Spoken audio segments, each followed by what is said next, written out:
ಎಲ್ಲರಿಗೂ ನಮಸ್ಕಾರ. ಥಟ್ ಅಂತ ಹೇಳಿ ಕ್ವಿಜ್ ಕಾರ್ಯಕ್ರಮಕ್ಕೆ ತಮಗೆಲ್ಲ ಸ್ವಾಗತ. ನಮ್ಮ ದೇಶದ ಎರಡು ಕಣ್ಣುಗಳು ಅಂತ ಹೇಳಿದರೆ ರಾಮಾಯಣ ಮತ್ತು ಮಹಾಭಾರತ. ರಾಮಾಯಣ ಮತ್ತು ಮಹಾಭಾರತ ಬೃಹತ್ ಕಾವ್ಯಗಳು. ಮೂಲವನ್ನು ಓದಿದವರು ಬಹಳ ಕಡಿಮೆ. ಆದರೆ ಮೂಲದಲ್ಲಿ ಇರುವಂಥ ಕಥೆಗಳನ್ನು ಆಧರಿಸಿ ಅನೇಕ ಪ್ರಾದೇಶಿಕ ರೂಪಗಳು ರಚನೆಯಾಗಿವೆ. ಪ್ರಾದೇಶಿಕ ಕವಿಗಳು ತಮ್ಮದೇ ಆದ ರೀತಿಯಲ್ಲಿ ರಾಮಾಯಣ ಮಹಾಭಾರತದ ಕಥೆಗಳನ್ನು ಕಟ್ಟಿಕೊಂಡು ಹೋಗ್ತಾ ಇದ್ದಾರೆ. ಇವೆಲ್ಲವನ್ನು ಓದಬೇಕು ಅಂತ ಹೇಳಿದರೆ ಸಾಕಷ್ಟು ಸಮಯ ಇರಬೇಕು, ತಾಳ್ಮೆ ಇರಬೇಕು, ಆಸಕ್ತಿ ಇರಬೇಕು. ಇಲ್ಲದೆ ಹೋದರೆ ಕಷ್ಟ. ಹಿರಿಯರು ಓದಬಹುದೇನೋ ಇಷ್ಟಪಟ್ಟು, ಆದರೆ ಮಕ್ಕಳು ಅನ್ನೋ ಪ್ರಶ್ನೆ ಬಂದಾಗ ಅವರು ಓದಿ ಅರ್ಥ ಮಾಡಿಕೊಳ್ಳುವ ರೀತಿಯಲ್ಲಿ ಸರಳವಾದ ರಾಮಾಯಣ ಮಹಾಭಾರತಗಳು ರಚನೆ ಆಗಬೇಕು. ಆಗಿವೆ, ಆದರೆ ಆಗಬೇಕಾದದ್ದು ಇನ್ನೂ ಸಾಕಷ್ಟು ಇದೆ. ಈ ರಾಮಾಯಣ ಮಹಾಭಾರತ ಈ ಎರಡೂ ಮಹಾಕಾವ್ಯಗಳಲ್ಲಿ ಬರುವಂಥ ಪಾತ್ರಗಳು ಏನಿವೆ, ಒಂದು ಪಾತ್ರಕ್ಕೂ ಮತ್ತೊಂದು ಪಾತ್ರಕ್ಕೂ ಇರುವಂಥ ಸಂಬಂಧಗಳು ಏನಿದೆ, ಇದು ಸ್ವಲ್ಪ ಕ್ಲಿಷ್ಟವಾದದ್ದು. ನೆನಪಲ್ಲಿ ಇಟ್ಕೊಳ್ಳೋದು ಬಹಳ ಕಷ್ಟ. ಜನಸಾಮಾನ್ಯರಿಗೆ ಮುಖ್ಯವಾದ ಪಾತ್ರಗಳು ಗೊತ್ತಿರುತ್ತೆಯೇ ಹೊರತು ಸಣ್ಣ ಪುಟ್ಟ ಪಾತ್ರಗಳು ಗೊತ್ತಿರುವ ಸಾಧ್ಯತೆ ಕಡಿಮೆ. ಹಾಗಾಗಿ ವಿದ್ಯಾರ್ಥಿಗಳಿಗೆ ಈ ರಾಮಾಯಣ ಮಹಾಭಾರತ ಇವೆರಡರಲ್ಲೂ ಇರತಕ್ಕಂಥ ಮುಖ್ಯಾಂಶಗಳೇನು, ಆ ಮುಖ್ಯಾಂಶಗಳಲ್ಲಿ ಯಾವ ಪಾತ್ರಗಳು ಬರುತ್ತವೆ, ಆ ಪಾತ್ರಗಳ ನಡುವಿನ ಸಂಬಂಧ ಏನು ಇತ್ಯಾದಿಗಳನ್ನು ಕ್ವಿಜ್ ರೂಪದಲ್ಲಿ ತಿಳಿಸುವಂಥ ಒಂದು ಸೊಗಸಾದ ಪುಸ್ತಕ ಕನ್ನಡದಲ್ಲಿ ಪ್ರಕಟವಾಗಿದೆ. ಅದುವೇ ರಾಮಾಯಣ ಮಹಾಭಾರತ 1008 ಕ್ವಿಜ್ ಎನ್ನುವ ಪುಸ್ತಕ. ಈ ಕ್ವಿಜನ್ನು ಸಂಗ್ರಹಿಸಿದ್ದಾರೆ ಅಂಬಿಕಾ ಸುಬ್ರಹ್ಮಣ್ಯ ಅವರು. ಇಲ್ಲಿ ರಾಮಾಯಣದಲ್ಲಿ ಅವರು ಕಾಂಡಗಳಿಗೆ ಅನ್ವಯ ಪ್ರಶ್ನೆ ಮಾಡ್ಕೊಂಡು ಹೋಗ್ತಾರೆ. ರಾಮಾಯಣದಲ್ಲಿ ಉದಾಹರಣೆಗೆ ಬಾಲಕಾಂಡದಲ್ಲಿ ಬರುವಂಥ ಪ್ರಶ್ನೆ, ರಾಮಾಯಣವನ್ನು ರಚಿಸಿದವರು ಯಾರು? ವಾಲ್ಮೀಕಿ ಮಹರ್ಷಿಗಳು. ಉತ್ತರ, ವಾಲ್ಮೀಕಿ ಯಾವ ವಂಶಜರು? ಇದು ಗೊತ್ತಿರಲ್ಲ ನಮಗೆ. ರಾಮಾಯಣ ಬರೆದದ್ದು ವಾಲ್ಮೀಕಿ ಅಂತ ಗೊತ್ತು, ಆದರೆ ಅವರ ವಂಶ ಯಾವುದು ಗೊತ್ತಿರಲ್ಲ. ಭೃಗು ವಂಶ. ವಾಲ್ಮೀಕಿಯ ತಂದೆಯ ಹೆಸರೇನು? ಗೊತ್ತಿಲ್ಲ. ಸಂಸ್ಕೃತದಲ್ಲಿ ವಲ್ಮೀಕ ಅಂದ್ರೇನು? ವಾಲ್ಮೀಕಿ ಅನ್ನೋ ಹೆಸರು ಯಾಕೆ ಬಂತು? ವಲ್ಮೀಕ ಅಂದರೆ ಹುತ್ತ, ಅದರಿಂದ ಬಂದದ್ದು ಹೆಸರು. ರಾಮಾಯಣದ ರಚನೆಗೆ ಕಾರಣವಾದ ಪಕ್ಷಿ ಯಾವುದು? ಇದು ಸಹ ತುಂಬ ಜನಕ್ಕೆ ಗೊತ್ತಿಲ್ಲದೆ ಇರತಕ್ಕಂಥ ವಿಚಾರ. ಕ್ರೌಂಚ ಪಕ್ಷಿ. ರಾಮಾಯಣದಲ್ಲಿ ಒಟ್ಟು ಎಷ್ಟು ಶ್ಲೋಕಗಳಿವೆ? 24,000 ಶ್ಲೋಕಗಳಿವೆ. ಎಷ್ಟು ಕಾಂಡಗಳು ಅಥವಾ ವಿಭಾಗಗಳಿವೆ? 8 ಕಾಂಡಗಳು ಉಂಟು ರಾಮಾಯಣದಲ್ಲಿ. ಆ ಕಾಂಡಗಳು ಯಾವುದು? ಬಾಲಕಾಂಡ, ಅಯೋಧ್ಯಾಕಾಂಡ, ಅರಣ್ಯಕಾಂಡ, ಕಿಷ್ಕಿಂಧಾಕಾಂಡ, ಸುಂದರಕಾಂಡ, ಲಂಕಾಕಾಂಡ, ಉತ್ತರಕಾಂಡ, ಹಾಗೆಯೇ ಲವಕುಶ ಕಾಂಡ. ಇಷ್ಟೆಲ್ಲ ಇದೆಯಲ್ಲ, ಇವೆಲ್ಲವೂ ಸಹ ಥಟ್ಟಂತ ಕೈಗೆ ಸಿಗಬೇಕು ಅಂತ ಹೇಳ್ತಂದರೆ ಈ ರೀತಿಯಾದ ಪುಸ್ತಕ ಬಹಳ ಸಹಾಯವಾಗುತ್ತೆ. ತುಂಬ ಶ್ರಮವಹಿಸಿ ಅಂಬಿಕಾ ಸುಬ್ರಹ್ಮಣ್ಯ ಅವರು ರಾಮಾಯಣ ಮತ್ತು ಮಹಾಭಾರತ ಎರಡೂ ಕೃತಿಗಳಲ್ಲಿ ಇರತಕ್ಕಂಥ ಮುಖ್ಯವಾದ ವಿಚಾರಗಳನ್ನು ಪ್ರಶ್ನೆಗಳ ರೂಪದಲ್ಲಿ ಕೊಟ್ಟಿದ್ದಾರೆ. ಹಾಗಾಗಿ ಮಕ್ಕಳು ಮಾತ್ರ ಅಲ್ಲ, ಹಿರಿಯರೂ ಸಹ ಈ ಒಂದು ಪುಸ್ತಕವನ್ನು ಓದಿ ರಾಮಾಯಣ ಮಹಾಭಾರತದ ಬಗ್ಗೆ ಸಾಕಷ್ಟು ವಿಚಾರಗಳನ್ನು ತಿಳ್ಕೋಬಹುದು. ಅಂಬಿಕಾ ಸುಬ್ರಹ್ಮಣ್ಯ ಅವರನ್ನು ಅಭಿನಂದಿಸ್ತಾ ನಾವು ನಮ್ಮ ಇವತ್ತಿನ ಕಾರ್ಯಕ್ರಮವನ್ನು ಆರಂಭಿಸ್ತಾ ಇದ್ದೇವೆ. ಮೊದಲಿಗೆ ಸ್ಪರ್ಧಿಗಳ ಪರಿಚಯ. ಮೊದಲ ಸ್ಪರ್ಧಿ. ನಮಸ್ಕಾರ. ನನ್ನ ಹೆಸರು ಕೃಷ್ಣಮೂರ್ತಿ ರಾಮರತ್ನ ಅಂತೇಳಿ. ನಾನು ಇಂಜಿನಿಯರ್ ಆಗಿ ರಿಟೈರ್ ಆಗಿದ್ದೀನಿ. ರಾಜರಾಜೇಶ್ವರಿ ನಗರದಿಂದ ಬರ್ತೀನಿ. ನನ್ನ ಹವ್ಯಾಸಗಳು ಪ್ರವಾಸ ಹೋಗೋದು, ಎಸ್ಪೆಷಲಿ ಚೆಸ್ ಆಡುವುದು, ಗಾರ್ಡನಿಂಗ್ ಮಾಡುವುದು. ಇದು ನನ್ನ ಹವ್ಯಾಸಗಳು. ತುಂಬ ಸಂತೋಷ ಕೃಷ್ಣಮೂರ್ತಿ. ಸ್ವಾಗತ ಕಾರ್ಯಕ್ರಮಕ್ಕೆ. ನಮ್ಮ ಮುಂದಿನ ಸ್ಪರ್ಧಿ. ನಮಸ್ಕಾರ. ನನ್ನ ಹೆಸರು ವಕುಳಾದೇವಿ. ನಾನು ಶಾಲಾ ಶಿಕ್ಷಣ ಇಲಾಖೆಯಲ್ಲಿ ಪ್ರಥಮ ದರ್ಜೆ ಸಹಾಯಕಳಾಗಿ ಕೆಲಸ ಮಾಡ್ತಾ ಇದ್ದೀನಿ. ನಾನು ಬೆಂಗಳೂರಿನ ರಾಜಾಜಿನಗರದಿಂದ ಬಂದಿರುತ್ತೇನೆ. ನನ್ನ ಹವ್ಯಾಸಗಳು ಟಿವಿ ನೋಡುವುದು, ಕತೆ ಪುಸ್ತಕ ಓದುವುದು ಇತ್ಯಾದಿ. ಬಹಳ ಸಂತೋಷ ವಕುಳಾದೇವಿಯವರೇ, ಕಾರ್ಯಕ್ರಮಕ್ಕೆ ಸ್ವಾಗತ. ತಮ್ಮ ಹೆಸರಿನ ಅರ್ಥ ಏನು ಅಂತ ಕೇಳಬಹುದಾ? ನನ್ನ ಹೆಸರಿನ ಅರ್ಥ ಅದು ಒಂದು ಪುಷ್ಪದ ಹೆಸರು, ಹೂವಿನ ಹೆಸರು. ಬಕುಳ ಹೂವಿನ ಅಂತ ಹೆಸರು. ಹೂವಿದೆ. ಹೌದು. ಆಮೇಲೆ? ಪಗಡೆ ಹೂವು ಅಂತ ಹೇಳ್ಬಿಟ್ಟು ಈಗಲೇ ಗೊತ್ತಾಯ್ತು. ಅದು ಎಷ್ಟು ಉಜ್ಜಿದ್ರೆ ಅಷ್ಟು ಅದರ ಸುವಾಸನೆ ಹೊಮ್ಮುತ್ತೆ ಅಂತ ಈಗ ಅರ್ಥ ಆಯ್ತು. ಕನ್ನಡದಲ್ಲಿ ವಾ ಬಾ ಎರಡೂ ಅದಲು ಬದಲು ಆಗುತ್ತೆ. ಹಾಗಾಗಿ ಬಕುಳ ಪುಷ್ಪ ಅಥವಾ ಬಕುಳ ಪುಷ್ಪ ಅಂತ ಏನು ಕರಿತೇವೆ, ಕನ್ನಡದಲ್ಲಿ ಪಗಡೆ ಹೂವು ಅಂತ ಏನು ಕರಿತೇವೆ, ವಾಸನೆ ಇರುತ್ತಲ್ಲ, ಇದನ್ನು ಉಜ್ಜಿದಷ್ಟು ವಾಸನೆ ಹೆಚ್ಚು. ಹಾಗಾಗಿ ಮಹಾತ್ಮರ ಜೊತೆ, ತಿಳಿದವರ ಜೊತೆ, ಜ್ಞಾನಿಗಳ ಜೊತೆ ನೀವು ಎಷ್ಟು ಪ್ರಚೋದಿಸ್ತೀರೋ ಅಷ್ಟು ಒಳ್ಳೊಳ್ಳೆ ಮಾಹಿತಿಗಳು ನಿಮಗೆ ಸಿಗುತ್ತೆ ಅಂತ ಹೇಳೋದಕ್ಕೆ ಈ ಬಕುಳ ಪುಷ್ಪವನ್ನು ಉದಾಹರಣೆಯಾಗಿ ತಗೊಂಡಿದ್ದಾರೆ ನಮ್ಮ ಹಿರಿಯರು. ಕಾರ್ಯಕ್ರಮಕ್ಕೆ ಸ್ವಾಗತ. ನಮ್ಮ ಮುಂದಿನ ಸ್ಪರ್ಧಿ. ಎಲ್ಲರಿಗೂ ನಮಸ್ಕಾರ. ನನ್ನ ಹೆಸರು ಪ್ರಸಾದ್. ನಾನು ಬೆಂಗಳೂರಿನ ರಾಜಾಜಿನಗರದಿಂದ ಬಂದಿದ್ದೇನೆ. ನನ್ನ ಹವ್ಯಾಸ ಬಂದು ಚಾರಣ, ಚದುರಂಗ ಮತ್ತು ಈಜು ಕ್ರೀಡೆಯಲ್ಲಿ ಅಪಾರ ಆಸಕ್ತಿ. ಪ್ರಸಾದ್ ಅವರಿಗೆ ಸ್ವಾಗತವನ್ನು ಕೋರ್ತಾ ಇದ್ದೇವೆ. ಮೂವರು ಸಿದ್ಧ ಅಂದರೆ ಕಾರ್ಯಕ್ರಮ ಆರಂಭಿಸೋಣ. ಮೊದಲಿಗೆ ನಿಯಮಗಳನ್ನು ಒಮ್ಮೆ ನೋಡಿಬಿಡೋಣ. ಒಟ್ಟು 10 ಪ್ರಶ್ನೆಗಳು. ಮೊದಲು ಬಜರ್ ಒತ್ತಿದವರಿಗೆ ಉತ್ತರ ನೀಡುವ ಅವಕಾಶ. ಪ್ರತಿ ಸರಿ ಉತ್ತರಕ್ಕೆ ಒಂದು ಪುಸ್ತಕ ಬಹುಮಾನ. ಆಯ್ಕೆಗಳು ಬರುವ ಮೊದಲೇ ಬಜರ್ ಒತ್ತಿ ಸರಿ ಉತ್ತರ ನೀಡಿದರೆ 2 ಪುಸ್ತಕ ಬಹುಮಾನ. 100 ಅಂಕ ಗಳಿಸಿದವರಿಗೆ 1 ಪುಸ್ತಕ ವಿಶೇಷ ಬಹುಮಾನ. ನಕಾರಾತ್ಮಕ ತಂತ್ರಗಳಿಗೆ ಅವಕಾಶವಿಲ್ಲ. ಇಂದಿನ ಕಾರ್ಯಕ್ರಮದಲ್ಲಿ ನಾವು ಕೊಡುವ ಎಲ್ಲ ಪುಸ್ತಕಗಳನ್ನು ನಮಗೆ ಕೊಟ್ಟವರು ಬಳ್ಳಾರಿಯ ಎನ್ ತಿಪ್ಪಣ್ಣ ಮತ್ತು ಎನ್ ಟಿ ಗೌರಮ್ಮ ಅವರು, ಮಾಜಿ MLC ಮತ್ತು ರಾಜ್ಯ ಅಧ್ಯಕ್ಷರು, ಅಖಿಲ ಭಾರತ ವೀರಶೈವ ಮಹಾಸಭೆ ಬೆಂಗಳೂರು. ಅವರಿಗೆ ಕೃತಜ್ಞತೆಗಳನ್ನು ಸೂಚಿಸುತ್ತಾ ಕಾರ್ಯಕ್ರಮದ ಮೊದಲ ಪುಸ್ತಕ, ಮೊದಲ ಪ್ರಶ್ನೆ. ಇಸ್ರೇಲ್ ಕೆಣಕೆ ಗೆದ್ದವರಿಲ್ಲ. ಸಂಪಾದಕರು KV ರಾಧಾಕೃಷ್ಣ. ಮೊದಲ ಪ್ರಶ್ನೆ ಈಗ ಬಂತು. ಡೆಂಗಿ ಜ್ವರವು ಬರದಂತೆ ತಡೆಗಟ್ಟಲು ಈ ಕೆಳಗಿನ ಯಾವ ಕ್ರಮಗಳು ಹೆಚ್ಚು ಉಪಯುಕ್ತ? ಆಯ್ಕೆಗಳನ್ನು ನೋಡೋಣ. ನೀರು ನಿಲ್ಲದಂತೆ ನೋಡಿಕೊಳ್ಳುವುದು. ನೀರು ನಿಲ್ಲದಂತೆ ನೋಡಿಕೊಳ್ಳುವುದು. ಅದೇ ಅಂತಿಮ ಉತ್ತರವಾ? ಆಗಲಿ. ಆಯ್ಕೆ 2 ನೋಡೋಣ. ಕಿಟಕಿ ಬಾಗಿಲಿಗೆ ಸೊಳ್ಳೆ ಪರದೆ ಹಾಕುವುದು. ಆಯ್ಕೆ 3 ಸೊಳ್ಳೆಗಳನ್ನು ದೂರವಿರಿಸುವ ರಾಸಾಯನಿಕ ವಸ್ತುಗಳನ್ನು ಬಳಸೋದು. ಆಯ್ಕೆ 4 ಎಲ್ಲವೂ. ಬಕುಳಾದೇವಿ. ಆಯ್ಕೆ 4 ಎಲ್ಲವೂ. ಎಲ್ಲವೂ ಉತ್ತರವನ್ನು ನೋಡೋಣ. ಎಲ್ಲವೂ ಉತ್ತರ ಸರಿಯಾಗಿದೆ. ಬಕುಳಾದೇವಿ ಅವರಿಗೆ ಇಸ್ರೇಲ್ ಕೆಣಕಿ ಗೆದ್ದವರಿಲ್ಲ ಈ ಒಂದು ಪುಸ್ತಕವನ್ನು ಕೊಟ್ಟಿದ್ದೇವೆ. ಡೆಂಗಿ ಜ್ವರ ನಮಗೆಲ್ಲ ಗೊತ್ತಿರೋ ಹಾಗೆ ಮಾರಕವಾದದ್ದು. ಡೆಂಗಿ ಜ್ವರವನ್ನು ತಡೆಗಟ್ಟೋದಕ್ಕೆ ನಮ್ಮ ಹತ್ರ ಯಾವುದೇ ಲಸಿಕೆ ಇಲ್ಲ ಅಥವಾ ಮುನ್ರಕ್ಷಣಾ ಔಷಧಗಳು ಇಲ್ಲ. ಹೋಗಲಿ, ಬಂದರೆ ಗುಣಪಡಿಸೋಣ ಅನ್ನೋದಕ್ಕೂ ಸರಿಯಾದ ನಿಖರ ಚಿಕಿತ್ಸೆ ಇಲ್ಲ. ಹಾಗಾಗಿ ಬರದೇ ಇರೋ ಹಾಗೆ ಎಚ್ಚರಿಕೆ ತಗೊಳ್ಳೋದ್ರಲ್ಲೇ ಬುದ್ಧಿವಂತಿಕೆ ಇದೆ. ನೀರು ನಿಲ್ಲದ ಹಾಗೆ ಕಿಟಕಿ ಬಾಗಿಲಿಗೆ ಪರದೆ ಹಾಕೋದು, ಸೊಳ್ಳೆಗಳನ್ನು ದೂರ ಇರಿಸೋದು ಬಹಳ ಮುಖ್ಯವಾದದ್ದು.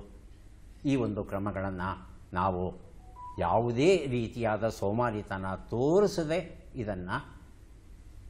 ಈ ಕ್ರಮಗಳನ್ನು ಅಳವಡಿಸ್ಕೋಬೇಕು. ಮುಖ್ಯವಾಗಿ ಒಂದು ಬಡಾವಣೆಯಲ್ಲಿ ಆ ಸೊಳ್ಳೆ ಕಂಡು ಬಂತು ಅಂತ ಇಟ್ಕೊಳ್ಳಿ, ನಾಮದ ಸೊಳ್ಳೆ ಅಂತ ಕರಿತೇವೆ. ಬಿಳಿ ಚುಕ್ಕೆಗಳು ಅಥವಾ ಪಟ್ಟೆಗಳಿರುತ್ತೆ. ಆ ಸೊಳ್ಳೆ ಕಂಡು ಬಂತು ಅಂದರೆ ಆ ಬಡಾವಣೆಯಲ್ಲಿರ್ತಕ್ಕಂಥ ಅಷ್ಟೂ ಜನ ಒಟ್ಟಿಗೆ ಸೇರಿ ಇಡೀ ಬಡಾವಣೆಯಲ್ಲಿ ಎಲ್ಲೆಲ್ಲಿ ನೀರು ನಿಂತಿದೆಯೋ ಆ ನೀರನ್ನು ತೆಗೆದು ಸ್ವಚ್ಛಗೊಳಿಸಿದ್ರೆ ಮಾತ್ರ ಈ ಡೆಂಗುವನ್ನು ನಿಯಂತ್ರಿಸಲಿಕ್ಕೆ ಸಾಧ್ಯವಾಗುತ್ತೆ. ಹಾಗಾಗಿ ಈ ಬಗ್ಗೆ ಸ್ವಲ್ಪ ಜಾಗೃತಿ ವಹಿಸೋದು ಒಳ್ಳೆಯದು. ಗರಿಕೆ ಕವಿತೆಗಳ ಕಟ್ಟು ಎನ್ ಕಾಳೇಶ್ವರರಾವ್ ಬರೆದಿರುವಂಥದ್ದು. ಪ್ರಶ್ನೆ: ಸೆಬೆಕ್ಸ್ 02 ಇದು ಏನು? ಆಯ್ಕೆಗಳು: ಚಲನಚಿತ್ರ, ಸ್ಫೋಟಕ, ಯುದ್ಧ ವಿಮಾನ, OTT ಧಾರಾವಾಹಿ. ಮೊದಲಿಗೆ ಕೃಷ್ಣಮೂರ್ತಿ, ಆನಂತರ ಪ್ರಸಾದ್. ಸ್ಫೋಟಕ. ಆಯ್ಕೆ 2 ಪ್ರಸಾದ್. ಯುದ್ಧ ವಿಮಾನ. ಯುದ್ಧ ವಿಮಾನ ಆಯ್ಕೆ 3. ಉತ್ತರವನ್ನು ನೋಡೋಣ. ಸ್ಫೋಟಕ ಸರಿಯಾದ ಉತ್ತರ. ಕೃಷ್ಣಮೂರ್ತಿ ಈ ಉತ್ತರ ಕೊಟ್ಟಿದ್ದಾರೆ. ಗರಿಕೆ ಕವಿತೆಗಳ ಕಟ್ಟು ಕೊಟ್ಟಿದ್ದೇನೆ ಅವರಿಗೆ. ಸ್ಫೋಟಕ ಅಂದು ಕೂಡಲೇ ನಮ್ಮ ಮನಸ್ಸಲ್ಲಿ ಬರೋದು TNT, ಟ್ರೈನಿಟ್ರೋಟಾಲಿನ್. 2ನೇ ವಿಶ್ವ ಮಹಾಯುದ್ಧ ಏನು ನಡೀತು, ಆ ಯುದ್ಧದಲ್ಲಿ ಪ್ರಧಾನ ಪಾತ್ರ ವಹಿಸಿದ್ದು ಈ TNT. ಇದನ್ನು ಕಂಡುಹಿಡಿದಂಥ ನೊಬೆಲ್ ಎಷ್ಟು ದೊಡ್ಡ ಶ್ರೀಮಂತನಾದ ಇವೆಲ್ಲ ಗೊತ್ತಿರುವಂಥ ವಿಚಾರ. ಈ TNT ಸ್ಫೋಟಕವನ್ನು ಒಂದು ಅಂತ ನಾವು ಹೋಲಿಕೆಗೆ ಇಟ್ಕೊಂಡ್ರೆ, ಆನಂತರ ಬಂದಂಥ ಬೇರೆ ಬೇರೆ ಸ್ಫೋಟಕಗಳು 1.25ರಿಂದ 1.3ರವರೆಗೆ ಹೆಚ್ಚಿನ ಶಕ್ತಿಯನ್ನು ಒಳಗೊಂಡಿದೆಯಂತೆ. ನಾವು ರೂಪಿಸಿರುವಂಥ ಬ್ರಹ್ಮೋಸ್ ಕ್ಷಿಪಣಿ ಏನಿದೆ, ಆ ಕ್ಷಿಪಣಿಯಲ್ಲಿ ಅಳವಡಿಸಿರುವಂಥ ಸ್ಫೋಟಕ ಏನಿದೆ ಅದು 1.5 TNTಗಿಂತ 1.5 ಶಕ್ತಿಶಾಲಿಯಾದದ್ದು. ಆದರೆ ಈಗ ನಮ್ಮ ವಿಜ್ಞಾನಿಗಳು ರೂಪಿಸಿರುವಂಥ SEBEX-2 ಅನ್ನೋದು ಏನಿದೆ, ಇದು TNTಗಿಂತಲೂ 2.01 ಅಷ್ಟು ಶಕ್ತಿಶಾಲಿಯಾದಂತೆ ಜಗತ್ತಲ್ಲಿ ಯಾವ ದೇಶದ ಬಳಿಯೂ ಸಹ ಇಷ್ಟು ಪ್ರಬಲವಾದ ಶಕ್ತಿಶಾಲಿಯಾದ ಸ್ಫೋಟಕ ಇಲ್ಲ.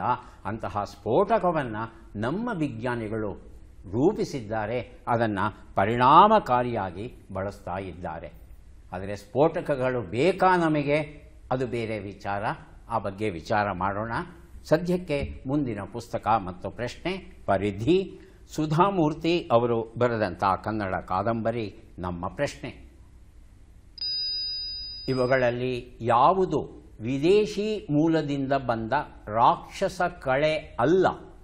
ಆಯ್ಕೆಗಳನ್ನು ನೋಡೋಣ. ಲಾಂಟಾನ, ಮುಟ್ಟಿದರೆ ಮುನಿ ಮೈಮೋಸಾ ಪೂಡಿಕ, ಕಾಸರ್ಕ ನಕ್ಸ್ವೋಮಿಕ, ಅರಸಿನ ಉಮ್ಮತ್ತಿ ಅಥವಾ ಪ್ರಿಕ್ಲಿ ಪಾಪಿ. ಮೊದಲಿಗೆ ಕೃಷ್ಣಮೂರ್ತಿ, ಆನಂತರ ಬಕುಳಾದೇವಿ. ಸರ್, ಆಪ್ಷನ್ 2 ಮುಟ್ಟಿದರೆ ಮುನಿ. ಮುಟ್ಟಿದರೆ ಮುನಿ ಅದು ನಮ್ಮ ದೇಶದ್ದೇ, ಹೊರಗಡೆಯಿಂದ ಬಂದಿಲ್ಲ ಅಂತ ತಮ್ಮ ಅನಿಸಿಕೆ. ಬಕುಳಾದೇವಿ. ಆಯ್ಕೆ 4 ಅರಶಿನ ಉಮ್ಮತ್ತಿ. ಅರಸಿನ ಉಮ್ಮತ್ತಿ. ಉತ್ತರವನ್ನು ನೋಡೋಣ. ನಕ್ಸ್ವೋಮಿಕಾ ಅನ್ನೋದು ನಮ್ಮ ದೇಶದ್ದು. ಈ ಉಳಿದ 3 ಏನಿದೆ ಇದು ವಿದೇಶದಿಂದ ನಮ್ಮ ದೇಶಕ್ಕೆ ಯಾವುದೋ ಒಂದು ಕಾಲಘಟ್ಟದಲ್ಲಿ ಬಂದು ಎಷ್ಟು ಹರಡಿಕೊಂಡಿದೆ ಅಂದರೆ, ಸ್ಥಳೀಯ ಪ್ರಭೇದಗಳು, ಸ್ಥಳೀಯ ಗಿಡಮರಗಳು ಏನಿದೆ ಅವೆಲ್ಲವನ್ನು ನಾಶ ಮಾಡಿಕೊಂಡು ಬೆಳೀತಾ ಇದೆ. ಉದಾಹರಣೆಗೆ ಪಾರ್ಥೇನಿಯಂ. ನಮಗೆ ಗೊತ್ತೇ ಇದೆ ಪಾರ್ಥೇನಿಯಂ ಎಷ್ಟು ಮಾರಕವಾದದ್ದು. ಎಲ್ಲಿ ಖಾಲಿ ಸೈಟ್ ಇದ್ದರೆ ಸಾಕಲ್ಲಿ ಬೆಳ್ಕೊಂಡ್ಬಿಡುತ್ತದೆ. ಯಾವುದೇ ರೀತಿಯಾದ ಗೊಬ್ಬರ ಮಳೆ ಏನೂ ಬೇಕಿಲ್ಲ ಅದಕ್ಕೆ. ಇಷ್ಟು ಶಕ್ತಿಶಾಲಿಯಾದದ್ದು. ಯಾಕಂದರೆ ಎಂತಹದ್ದೇ ಪ್ರತಿಕೂಲ ಪರಿಸ್ಥಿತಿ ಇದ್ರೂ ಸಹ ಅವನ್ನು ಎದುರಿಸಿ ಬದುಕುವಂಥ ವಿಶೇಷ ಶಕ್ತಿ ಚೈತನ್ಯ ಅವುಗಳ ಜೀನ್ಸ್ಗಳಲ್ಲಿ ಇರುತ್ತೆ. ಹಾಗಾಗಿ ಅವು ಬದುಕೊಳ್ಳುತ್ತೆ. ಹಾಗೆಯೇ ಈ ಲಾಂಟಾನ ಇದು ಸಹ ದೊಡ್ಡ ಸಮಸ್ಯೆ. ಮುಟ್ಟಿದರೆ ಮುನಿ ಮತ್ತು ಅರಸಿನ ಉಮ್ಮತ್ತಿ. ಇತ್ತೀಚೆಗೆ ಅರಸಿನ ಉಮ್ಮತ್ತಿ ಸ್ವಲ್ಪ ಕಡಿಮೆಯಾಗಿದೆ ಕರ್ನಾಟಕದಲ್ಲಿ. ಮುಂದಿನ ಪುಸ್ತಕ ಮತ್ತು ಪ್ರಶ್ನೆ ಕವನ ಸಮ್ಮಿಲನ, ಸುಮತಿ ಕುಮಾರ್ ಬರೆದಿರುವಂಥದ್ದು ನಮ್ಮ ಪ್ರಶ್ನೆ. ಕೃಷ್ಣರಾಜ ಸಾಗರ ಅಣೆಕಟ್ಟು ಕಟ್ಟಲು ಎಷ್ಟು ವರ್ಷಗಳು ಬೇಕಾದವು? ಆಯ್ಕೆಗಳನ್ನು ನೋಡೋಣ. 5 ವರ್ಷಗಳು, 15 ವರ್ಷಗಳು, 10 ವರ್ಷಗಳು, 20 ವರ್ಷಗಳು. ಮೊದಲಿಗೆ ಪ್ರಸಾದ್, ಆನಂತರ ಕೃಷ್ಣಮೂರ್ತಿ. 15 ವರ್ಷಗಳು. ಆಯ್ಕೆ 2. ಹೇಳಿ ಕೃಷ್ಣಮೂರ್ತಿ. ಆಪ್ಷನ್ 3 10 ವರ್ಷಗಳು ಸರ್. 10 ವರ್ಷಗಳು. ಉತ್ತರವನ್ನು ನೋಡೋಣ. ಆದರೆ ಸರಿಯಾದ ಉತ್ತರ 20 ವರ್ಷಗಳು ಆಗಿತ್ತು. 1911ರಲ್ಲಿ ಕಟ್ಟೋದಕ್ಕೆ ಶುರು ಮಾಡ್ತಾರೆ. 1931ರಲ್ಲಿ ಈ ಅಣೆಕಟ್ಟಿನ ನಿರ್ಮಾಣ ಪೂರ್ಣವಾಗುತ್ತೆ. 8600 ಅಡಿ ಉದ್ದ ಇದೆ. ಇದು 130 ಅಡಿ ಎತ್ತರ ಇದೆ. ಬಹಳ ಕುತೂಹಲಕರವಾದ ವಿಚಾರ ಅಂದರೆ ಇದಕ್ಕೆ 177 ದ್ವಾರಗಳಿವೆ. ಅಂದರೆ ನೀರು ಹೊರಗಡೆ ಬರುತ್ತಲ್ಲ, ಅಣೆಕಟ್ಟಿಂದ ಹೊರಗಡೆ ಹರಿಯುತ್ತಲ್ಲ, ಅದು 177 ದ್ವಾರಗಳ ಮೂಲಕ ಹರಿಯುತ್ತಂತೆ. 130 ಚದರ ಕಿಲೋಮೀಟರ್ ಅಷ್ಟು ಪ್ರದೇಶದಲ್ಲಿ ನೀರು ಸಂಗ್ರಹಣೆ ಆಗುತ್ತೆ. ಮತ್ತು ವಿಶ್ವವಿಖ್ಯಾತವಾದ ಬೃಂದಾವನ ಗಾರ್ಡನ್ಸ್ ಇರೋದು ನಮಗೆಲ್ಲ ಗೊತ್ತಿರುವಂಥ ವಿಚಾರ. ಸಾಧನಾ ಪಥ ಅಭಿನಂದನಾ ಗ್ರಂಥ. ಪ್ರಧಾನ ಸಂಪಾದಕರು ಶ್ರೀ ಪರಶುರಾಮ ಎಸ್ ಕುಂಬಾರ ಅವರು. ನಮ್ಮ ಪ್ರಶ್ನೆ. ಬಿಟ್ಟಕ್ಷರಗಳನ್ನು ತುಂಬಿ. ಕ ರ ಆ ಯ ಸ್ಯೆ.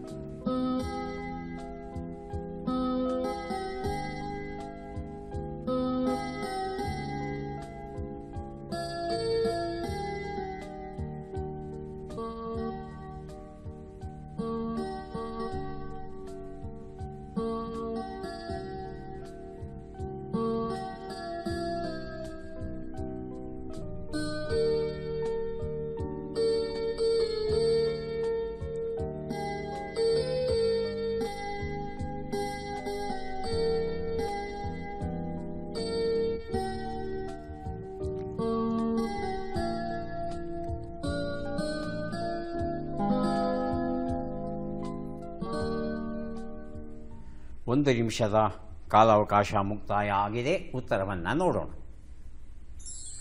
ಕಾರ್ಮಿಕರ ಆರೋಗ್ಯ ಸಮಸ್ಯೆ ಅನ್ನೋದು ಸರಿಯಾದ ಉತ್ತರ ಆಗಿತ್ತು. ಮುಂದಿನ ಪುಸ್ತಕ ಹೂವು ಮತ್ತು ಹುಡುಗ ಕಥಾ ಸಂಕಲನ, GK ಐತಾಳ್ ಬರೆದಿರುವಂಥದ್ದು. ನಮ್ಮ ಪ್ರಶ್ನೆ: 46 ಕೂಡು 13, 80 ಕಳೆ 53, 15 ಗುಣಿಸು 11, 150 ಭಾಗಿಸು 5.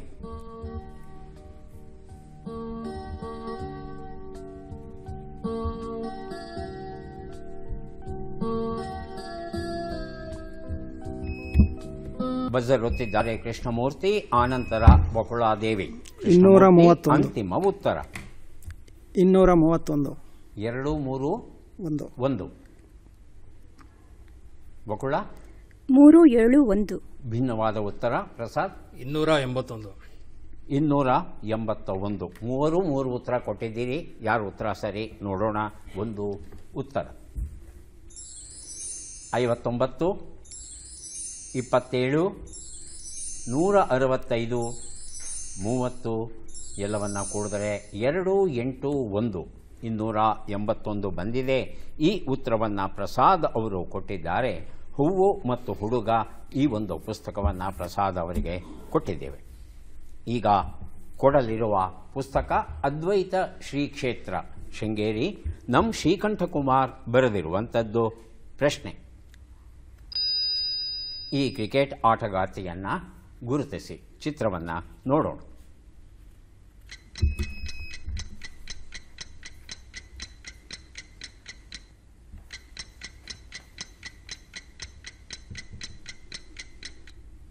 ಆಯ್ಕೆಗಳು ಬರೋದಕ್ಕೆ ಮೊದಲು ಕೃಷ್ಣಮೂರ್ತಿ ಹಾಗೂ ಪ್ರಸಾದ್ ಇಬ್ಬರು ಬಜರ್ ಒತ್ತಿದ್ದಾರೆ. ಕೃಷ್ಣಮೂರ್ತಿ: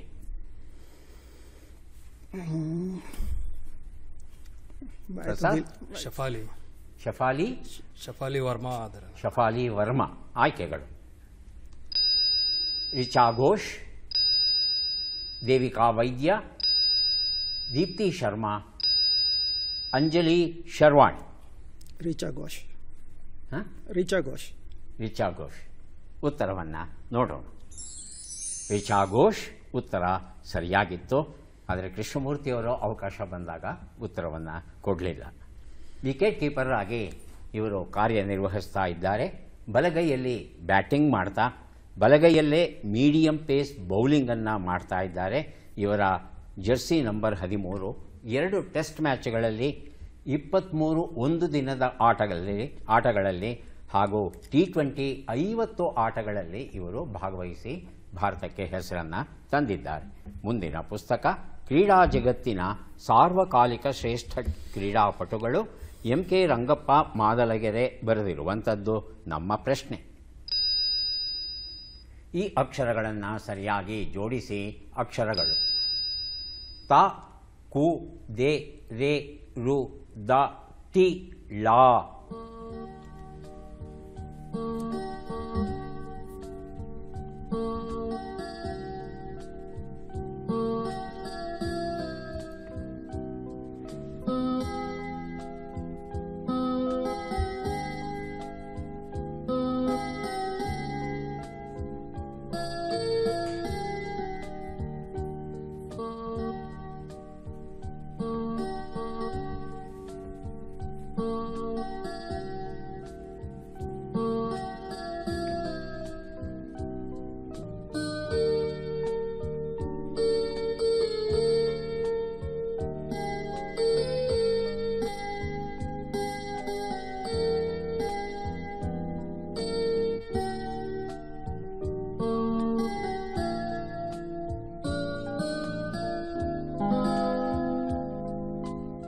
ಒಂದು ನಿಮಿಷದ ಕಾಲಾವಕಾಶ ಮುಕ್ತಾಯ ಆಗಿದೆ. ಒಂದು ಸುಳುಹು ಕೊಡ್ತೇನೆ ಮೂವರಿಗೂ, ನೋಡಿ ಗ್ರಹಿಸಲಿಕ್ಕೆ ಸಾಧ್ಯವಾಗುತ್ತಾ ಅಂತ.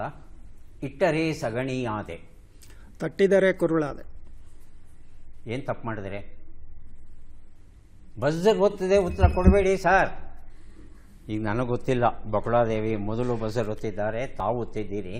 ಈಗ ಬಕುಳಾದೇವಿ ಏನು ಉತ್ತರ ಕೊಡ್ತಾರೋ ನೋಡೋಣ. ತಟ್ಟಿದರೆ ಕರುಳಾದೆ. ತಟ್ಟಿದರೆ ಕರುಳಾದೆ. ಕರುಳಾದೆ. ಕಾಯಲ್ಲಿ ಕುರುಳಾದೆ. ಸಾರಿ ಸರ್, ಕುರುಳಾದೆ. ಕುರುಳಾದೆ. ಏನಮ್ಮ ಕುರುಳು ಅಂದರೆ?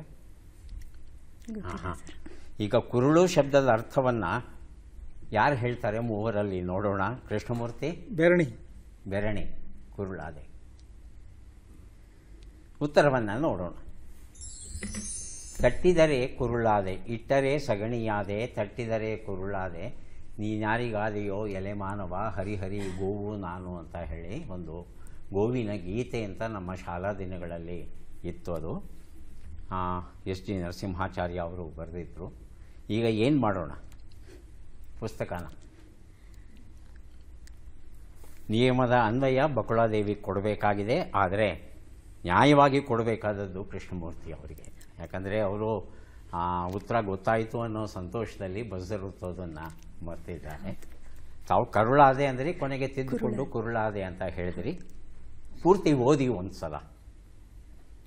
ಈಗ 3 ಪುಸ್ತಕವನ್ನು ಕೊಡೋದಕ್ಕೆ ನಾವು ಸಿದ್ಧವಾಗಿದ್ದೇವೆ. ಪದಬಂಧ ಬಂದಿದೆ.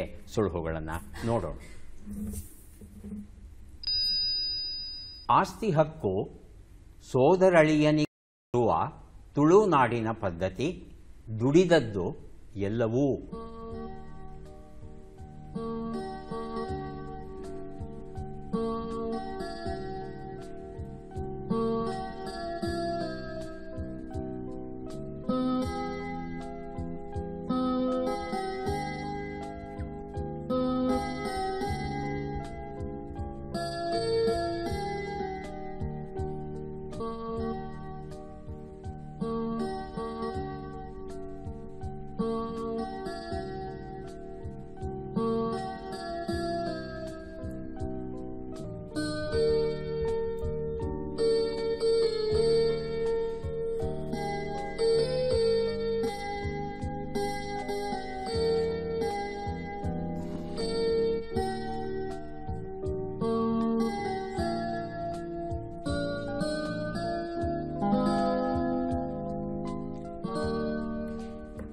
ಗೊತ್ತಾಗಲಿಲ್ವಾ? ಮೊದಲನೇ ಶಬ್ದವನ್ನು ನಾನು ಕೊಡ್ತೇನೆ, ಎರಡನೇ ಶಬ್ದ, ಮೂರನೇ ಶಬ್ದ ತಾವು ಕೊಡೋಕ್ಕೆ ಪ್ರಯತ್ನ ಪಡಿ. ಒಂದು ಉತ್ತರ. ಇದನ್ನು ಅಳಿಯಕಟ್ಟು ಅಂತ ಕರೀತಾರೆ. ಕರಾವಳಿ ತೀರದಲ್ಲಿ ಇವತ್ತಿಗೂ ಅಸ್ತಿತ್ವದಲ್ಲಿದೆ. 2 ಉತ್ತರ. ದುಡಿದದ್ದು, ಮಧ್ಯದಕ್ಷರ ಳಿ. ಗೊತ್ತಾಗಲಿಲ್ವಾ? ಉತ್ತರವನ್ನು ನೋಡೋಣ. ಗಳಿಕೆ 3 ಉತ್ತರ. ಎಲ್ಲವೂ. ಮೊದಲಿಗೆ ಬಕುಳಾದೇವಿ, ಆನಂತರ ಕೃಷ್ಣಮೂರ್ತಿ. ಸಕಲ ಉತ್ತರವನ್ನು ನೋಡೋಣ. ಸಕಲ ಉತ್ತರ ಸರಿಯಾಗಿದೆ.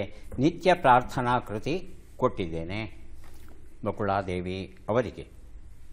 ಈಗ ನಾವು ಬಂದಿದ್ದೇವೆ ಕೊನೆಯ ಘಟ್ಟಕ್ಕೆ. ಚಟ್ಪಟ್ ಚಿನ್ಕುರುಳಿ 5 ಪ್ರಶ್ನೆಗಳು. ಮೊದಲ ಅವಕಾಶ ಕೃಷ್ಣಮೂರ್ತಿ ಅವರಿಗೆ. ಸಿದ್ಧವಾಗಿದ್ದರೆ ಆರಂಭಿಸೋಣ. ಮೊದಲ ಪ್ರಶ್ನೆ ಈಗ ಬಂತು. ಭುಜ ಕುಣಿಸು ಎಂಬ ನುಡಿಗಟ್ಟಿನ ಅರ್ಥವೇನು? ತಮಾಷೆಯನ್ನು ಮಾಡು, ಅಹಂಕಾರದಿಂದ ಮೆರೆ. ಮುಂದಿನ ಪ್ರಶ್ನೆ. ಅಂಗಡಿ ಎಂಬ ಅರ್ಥವನ್ನು ಕೊಡುವ ಶಬ್ದ ಯಾವುದು? ಆಪಣ, ಆಪಗೆ. ಮುಂದಿನ ಪ್ರಶ್ನೆ. ಮಹಾಭಾರತದಲ್ಲಿ ಪಾಂಡವರು ಸ್ವರ್ಗದ ಕಡೆಗೆ ಸಾಗಲು ಯಾವ ಪರ್ವತವನ್ನು ಹತ್ತಿದರು? ಮೇರು ಪರ್ವತ, ಅನ್ನಪೂರ್ಣ ಪರ್ವತ. ಮುಂದಿನ ಪ್ರಶ್ನೆ. ಈ ಗಾದೆಯನ್ನು ಪೂರ್ಣಗೊಳಿಸಿ. ಕಟ್ಟಿದೋರಿಗೆ 1 ಮನೆ, ಬಾಡಿಗೆಯವರಿಗೆ 108 ಮನೆ. 108 ಮನೆ. 5ನೇ ಪ್ರಶ್ನೆ. ಈ ಒಗಟನ್ನು ಬಿಡಿಸಿ. ಮಣ್ಣಾಗೈತಿ ಚಿನ್ನದ ಬೇರು. ಉತ್ತರವನ್ನು ನೋಡ್ತಾ ಹೋಗೋಣ. 1 ಉತ್ತರ. ಭುಜ ಕುಣಿಸು, ಅಹಂಕಾರದಿಂದ ಮೆರೆ. ಉತ್ತರ ಸರಿಯಾಗಿದೆ. 2 ಉತ್ತರ. ಅಂಗಡಿ, ಆಪಣ ಸರಿಯಾದ ಉತ್ತರ ಆಗಿತ್ತು. 3ನೇ ಪ್ರಶ್ನೆಗೆ ಉತ್ತರ ಮೇರು ಪರ್ವತ ಸರಿಯಾಗಿದೆ. 4ನೇ ಪ್ರಶ್ನೆಗೆ ಉತ್ತರ ಕಟ್ಟಿದೋರಿಗೆ 1 ಮನೆ, ಬಾಡಿಗೆಯವನಿಗೆ 10 ಮನೆ ಅಥವಾ ಬಾಡಿಗೆಯವನಿಗೆ 108 ಮನೆ. ಉತ್ತರ ಸರಿ ಅಂತ ಸ್ವೀಕರಿಸೋಣ. 5ನೇ ಪ್ರಶ್ನೆಗೆ ಉತ್ತರ ಇದು ಅರಿಶಿನದ ವರ್ಣನೆ ಆಗಿತ್ತು. 5 ಪ್ರಶ್ನೆಗಳಲ್ಲಿ ಎಷ್ಟು ಸರಿ ಉತ್ತರ ಕೊಟ್ರಿ? 3 ಸರಿ ಉತ್ತರ ಕೊಟ್ಟಿದ್ದೀರಾ. 3 ಪುಸ್ತಕಗಳನ್ನು ತಮಗೆ ಕೊಡ್ತಾ ಇದ್ದೇವೆ. ಈಗ ಅವಕಾಶ ಬಕುಳಾದೇವಿ ಅವರಿಗೆ ಬರ್ತಾ ಇದೆ. ಸಿದ್ಧವಾಗಿದ್ದರೆ ಪ್ರಶ್ನೆಗಳನ್ನು ಕೇಳ್ತೇವೆ. ಸಿದ್ಧವಾಗಿದ್ದೀರಿ ಅಲ್ವಾ? ಮೊದಲ ಪ್ರಶ್ನೆ. ಭೀಷ್ಮ ಪ್ರಯತ್ನ ಎಂಬ ನುಡಿಗಟ್ಟಿನ ಅರ್ಥವೇನು? ಅಚಲವಾದ ಪ್ರಯತ್ನ, ಅನುಭವಿಗಳ ಪ್ರಯತ್ನ. ಅಚಲವಾದ ಪ್ರಯತ್ನ. ಮುಂದಿನ ಪ್ರಶ್ನೆ, ಅಷ್ಟೊಂದು ಎಂಬ ಅರ್ಥವನ್ನು ಕೊಡುವ ಶಬ್ದ ಯಾವುದು? ಆಪಾಟಿ, ಆಪಾತ. ಆಪಾಟಿ. ಮುಂದಿನ ಪ್ರಶ್ನೆ, ಕೈಲಾಸ ಪರ್ವತವನ್ನು ಒಂದು ಸುತ್ತು ಹಾಕಲು ಎಷ್ಟು ದಿನಗಳು ಬೇಕಾಗುತ್ತವೆ? 3 ದಿನ, 5 ದಿನ? 5 ದಿನ. ಮುಂದಿನ ಪ್ರಶ್ನೆ, ಈ ಗಾದೆಯನ್ನು ಪೂರ್ಣಗೊಳಿಸಿ ಕಟುಕನ ಮುಂದೆ. ಮುಂದಿನ ಪ್ರಶ್ನೆ, ಈ ಒಗಟನ್ನು ಬಿಡಿಸಿ. ಸಿಂಬಳ ಸುರುಕ, ಸಂತ್ಯಾಗ್ ದೊರತ. ಉತ್ತರವನ್ನು ನೋಡ್ತಾ ಹೋಗೋಣ. 1 ಉತ್ತರ ಭೀಷ್ಮ ಪ್ರಯತ್ನ, ಅಚಲವಾದ ಪ್ರಯತ್ನ, ಉತ್ತರ ಸರಿಯಾಗಿದೆ. 2 ಉತ್ತರ ಅಷ್ಟೊಂದು, ಆಪಾಟಿ ಸರಿಯಾಗಿದೆ. 3 ಉತ್ತರ 3 ದಿನಗಳು 52 ಕಿಲೋಮೀಟರ್ ಆಗುತ್ತೆ ಒಟ್ಟಿಗೆ.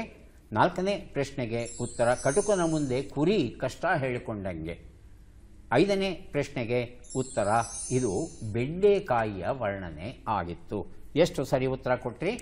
2 ಸರಿ ಉತ್ತರ ಕೊಟ್ಟಿದ್ದೀರಾ. 2 ಪುಸ್ತಕಗಳನ್ನು ತಮಗೆ ಕೊಡ್ತಾ ಇದ್ದೇವೆ. ಈಗ ಅವಕಾಶ ಪ್ರಸಾದ್ ಅವರಿಗೆ ಬರ್ತಾ ಇದೆ. ಸಿದ್ಧವಾಗಿದ್ದರೆ ಪ್ರಶ್ನೆಗಳನ್ನು ಆರಂಭಿಸ್ತೇವೆ. ಮೊದಲ ಪ್ರಶ್ನೆ, ಭೀಷ್ಮ ಎಂಬ ನುಡಿಗಟ್ಟಿನ ಅರ್ಥವೇನು? ವೃದ್ಧ, ಅನುಭವಿ. ಅನುಭವಿ. ಮುಂದಿನ ಪ್ರಶ್ನೆ, ಯುದ್ಧ ಕವಚ, ತೊಟ್ಟ, ಧರಿಸಿದ ಎಂಬ ಅರ್ಥವನ್ನು ಕೊಡುವ ಶಬ್ದ ಯಾವುದು? ಆಮುಕ್ತ, ಆಮುತ್ರಿಕ. ಆಮುತ್ರಿಕ.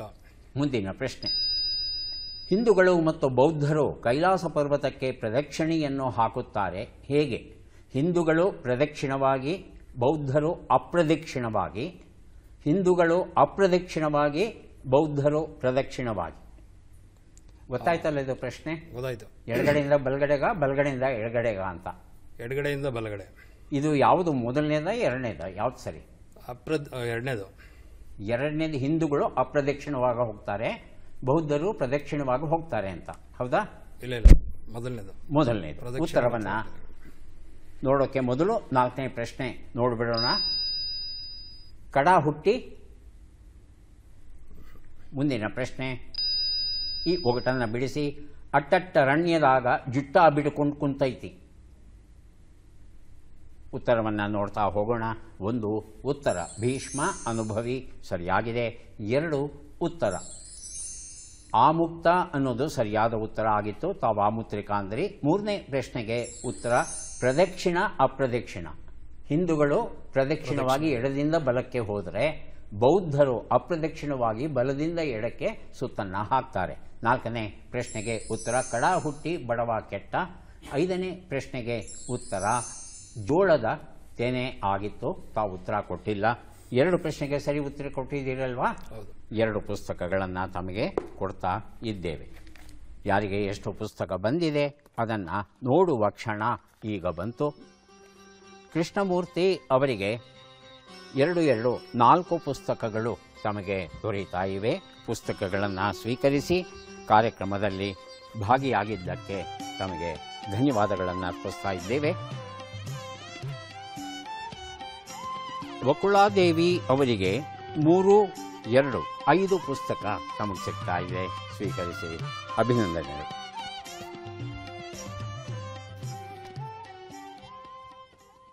ಪ್ರಸಾದ್ ಅವರಿಗೆ 3 ಪುಸ್ತಕ. ಅಭಿನಂದನೆಗಳು.